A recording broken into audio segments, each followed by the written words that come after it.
শারমিন সালাম চৌধুরী জানতে চেয়েছেন, অজু করা অবস্থায় দাঁত ব্রাশ করলে কি অজু চলে যায়? না, এতে অজু যাবে না। মাহবুব আলম এনটিকে জানতে চেয়েছেন, সাধারণ মানুষ উপযোগী কিছু সিরাত গ্রন্থ, ইতিহাস গ্রন্থ সাজেস্ট করুন। সিরাত বিশ্বকোষ একটা আছে, মাকতাবাতুল আজহার প্রকাশ করেছে, অনেক বড় আকারে, এটা ভালো। আলিয়া সাল্লাবির 3 ভলিউমে একটা সিরাত এর গ্রন্থ আছে, এটি খুব চমৎকার। আর সিরাতের জন্য সংখ্যার মধ্যে সবচেয়ে ভালো হলো রাহিকুল মাকতুম, সেটি পাঠ করতে পারেন।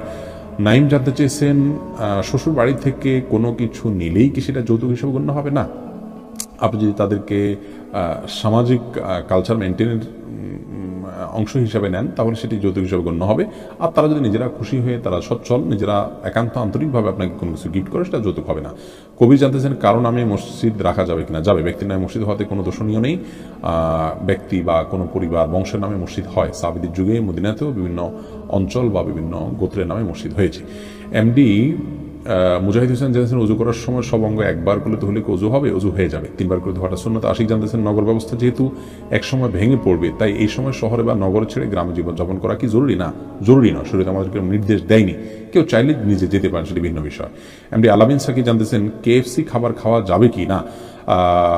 তাদের পুরো প্রসেস আমার জানা নেই। সাধারণভাবে তারা মুসলমান কান্ট্রিগুলোতে হালাল পদ্ধতি মেনটেন করে থাকলে তাদের খাবার খাওয়া যাবে।